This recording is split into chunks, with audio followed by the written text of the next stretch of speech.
Have you ever met an accountant who lived like an oil tycoon? No.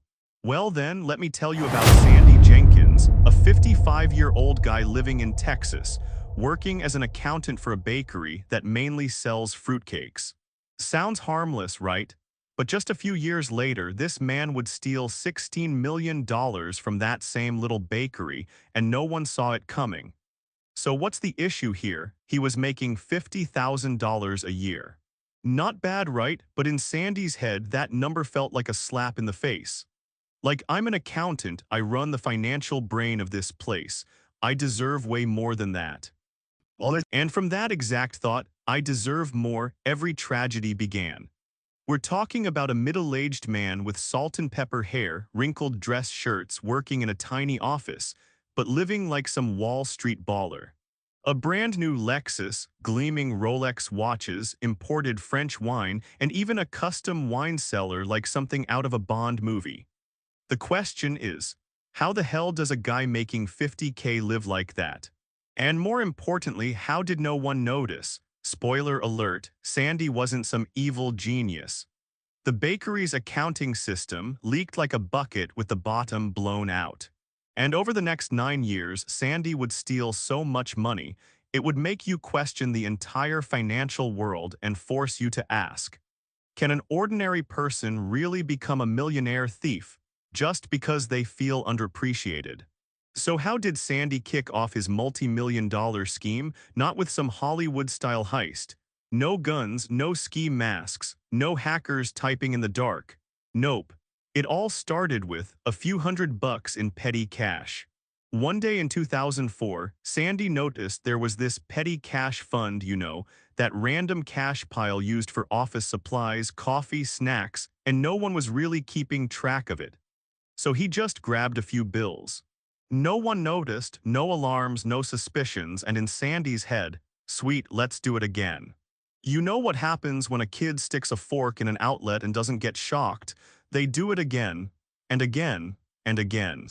With a couple $100 in his pocket, Sandy immediately bought a gold-plated Lexus. No loan, no lease, paid in full cash. Why? To flex. Because in the logic of first-time thieves, if you don't show off, what's the point of stealing?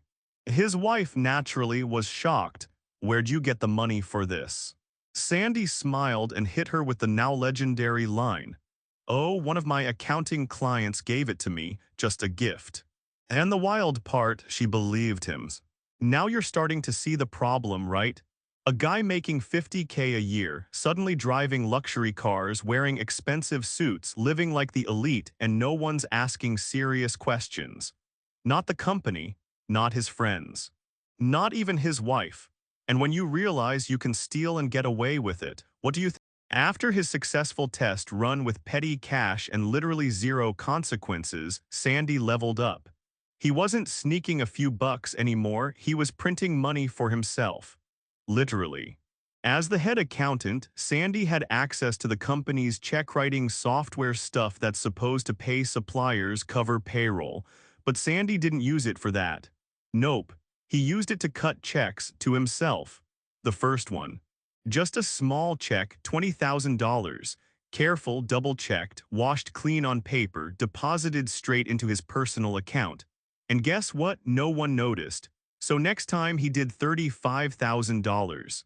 Then $50,000. And then, one day he went for $100,000. Each time he pulled a check, Sandy vanished into the mall like a kid in a candy store. Rolex. One, then two, then 98. Not kidding, the man bought 98 Rolex watches, each costing anywhere from several grand to tens of thousands. But he didn't stop there. He renovated his entire kitchen with granite everything. He built a luxury wine cellar stocked with rare bottles from France and Italy, the kind of wine even French people only look at through museum glass. And his wife, she got diamonds, fur coats, Hermes bags, and a soft, reassuring line, "Don't worry, honey, it's all from accounting." Why didn't anyone catch on? Because this little bakery was secretly making tens of millions a year. Losing 20 grand here, 100 grand there. Nobody was double-checking anything, and that's the danger. Wealth creates blind spots. And Sandy, he was getting addicted to the high of breaking the law without getting caught. And when you combine control over the money plus greed plus a system with zero oversight, you're no longer an accountant, you're your own private bank. And Sandy, he started spending like the world was about to end.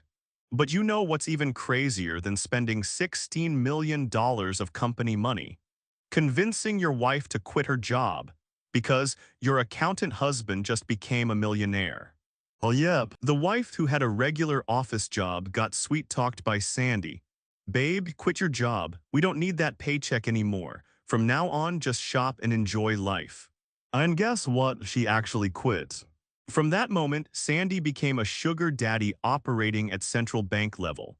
He bought her diamonds, pearl necklaces, Chanel bags, fur coats, gem-encrusted rings, to the point where she had to open her closet and ask, "Which year's stolen money should I wear today?"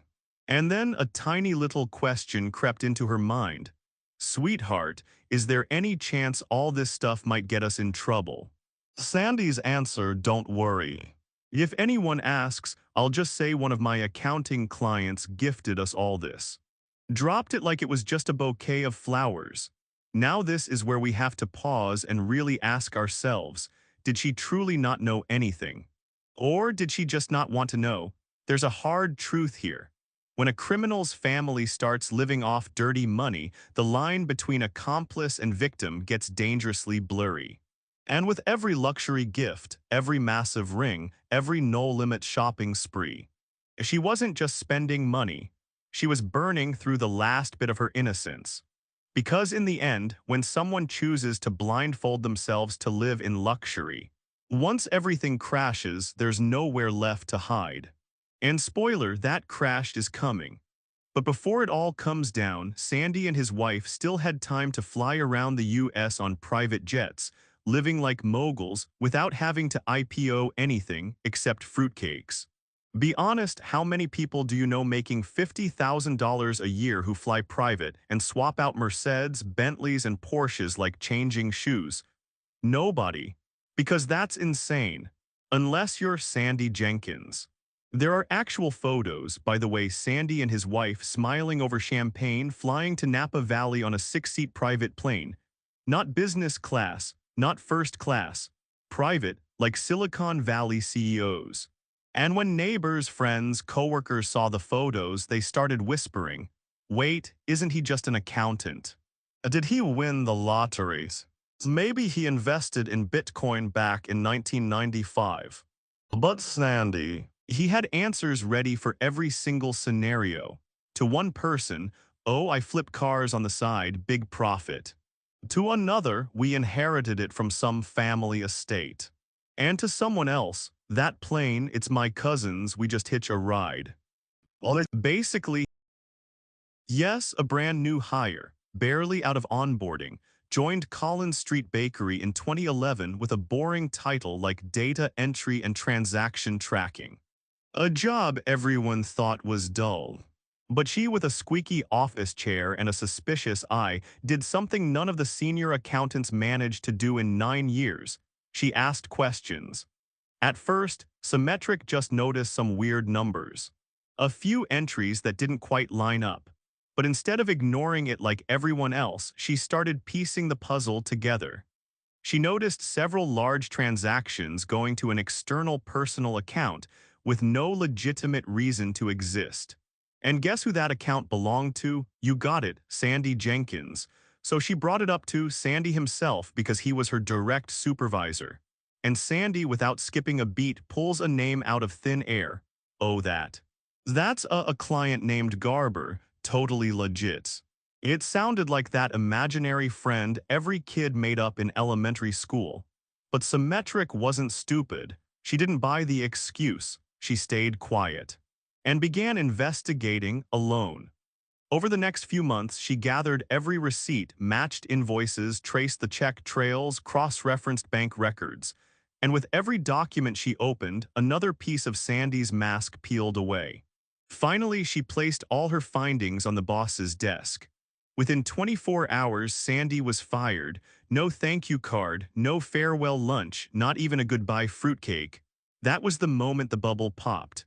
A junior accountant, someone Sandy never thought twice about, became the match that burned down his million-dollar empire built on lies. And from that moment, Sandy knew the FBI was coming. And he had to do something that only someone who's committed way too many crimes would even think of: dump all the loot. Right now, and the way Sandy chose to do that, it wasn't slick. No safes, no Swiss bank transfers.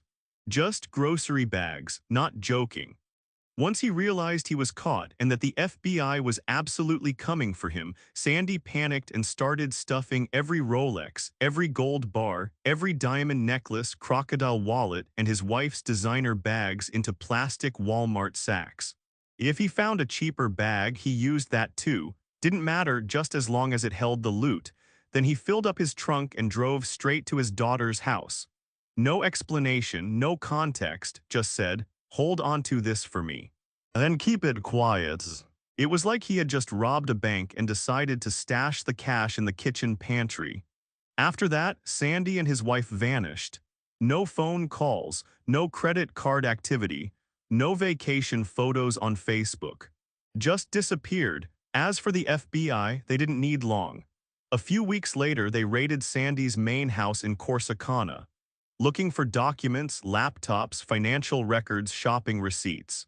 And yes, there's an actual photo of federal agents flipping through every drawer, every jar of salt in the kitchen, hoping to find anything left behind. And when Sandy heard his house had been raided, he pulled off one last stunt, possibly the dumbest in his criminal career. He went back to his daughter's place, retrieved part of the stash, and dumped it in a lake. You heard that right. Nearly $500,000, watches, gold, jewelry, is now sitting somewhere at the bottom of a Texas lake. If you ever thought financial crime wasn't as dramatic as action movies, you're not thinking of Sandy Jenkins. The guy turned plastic shopping bags into mobile safes and turned a lake into a vault of guilt. Only thing is, the problem is, no matter how much gold he threw into the lake, the crime still floated like oil on the surface. Right after the main house was raided, the FBI expanded their investigation, tracing bank accounts, credit card statements, real estate transactions, and photos from Sandy's own social media. Yep, he lived so lavishly that the evidence was literally in the pictures he posted himself. And that lake, local police teamed up with the FBI, using metal detectors and special retrieval nets to drag up objects from the bottom. And guess what? They actually found stuff. Expensive Rolex watches, diamond necklaces, even gold bars neatly wrapped in duct tape like it was some kind of international smuggling op. The funniest part: it was all inside crumpled plastic grocery bags. This was La Casa de Papel. This was La Casa de Walmart. And then the FBI tracked Sandy down, not in an underground vault, not trying to flee the country. Just a small suburban motel where he and his wife were hiding out, maybe still hoping someone would believe the story. It was all gifts from accounting clients. But this time no one believed it. Sandy was arrested. No SWAT teams, no high-speed chase. Just a tired 60-year-old man sitting quietly, head down, knowing the game was over. And his wife, she played the same tired old role: I didn't know anything. Do you buy that? The court didn't. Because no wife wearing a $100,000 ring, carrying a real Hermes bag, and flying on private jets every month actually thinks her husband is still pulling a $50K accountant salary. That lake didn't just bury watches and jewelry, it buried the illusion of invisibility. And now it was time for the truth to surface. The day the FBI found Sandy, he didn't resist, didn't cry, didn't say a word. He just nodded and walked out of that little motel like he'd been waiting for this moment. And when the news broke, people in Corsicana, Texas, the small town where nearly every family had bought a fruitcake from Collins Street Bakery, couldn't believe their ears. Mr. Jenkins, that kind, quiet accountant, he was behind a multi-million-dollar embezzlement. He gave my kid a fruitcake at her weddings. Sandy became the face of hypocrisy. The most trusted man in the company turned out to be the one bleeding it dry from the inside for nearly a decade. And his wife. That turned into its own tragicomedy. She stood in front of reporters and the court trembling and said, I had no idea what was happening. I just thought my husband had made some smart investments. Really, she didn't know. While wearing Cartier necklaces, flying private, and getting new diamonds like they were monthly paychecks. The evidence was crystal clear: shopping receipts, bank statements with both their names on the accounts, photos of her shopping in Beverly Hills carrying 4 Louis Vuitton bags. And even though she never signed a single fake check, the court ruled, she benefited from the crime she knew but chose not to ask. Sandy was sentenced to 10 years in federal prison. His wife, labeled the clueless spouse, got 5 years probation and a whole lot of luxury assets seized. And throughout the entire trial, they weren't just punishing one greedy man. They were putting an entire system of blind trust on trial. Because when thieves wear the mask of good people and their loved ones look away from the truth, justice doesn't arrive with sirens, it comes in silence, cold and final. And there's still one unanswered question. How did an accountant manage to destroy a multi-million-dollar company just because he felt he deserved more? The answer is in the final chapter. Collins Street Bakery, the legendary fruitcake company in business for over 100 years, a supplier to U.S. presidents, European royalty, and celebrities, was dragged into financial hell. All because one accountant had an ego and a hunger. Sandy Jenkins didn't use a gun, he had no mafia connections, didn't hack a bank. All he needed was Excel, check printing software, and a lazy internal audit system. And the result? Even though Sandy's in prison, even though his wife's on probation, even though some assets were recovered, the company has never fully bounced back. Millions of dollars gone forever. And the reputation, the most valuable thing, permanently damaged. Customers became hesitant to order, investors became hesitant to invest, and trust, it died with every forged check Sandy ever signed. But this isn't just a story about a thief. This is a brutal moral lesson. When someone believes they deserve more, they can justify anything. Sandy didn't see himself as the villain. In his mind, he was just taking back what he was worth from a company that didn't appreciate his value. And that exact mindset, I was treated unfairly, so I have the right to steal, is what destroyed a century-old legacy.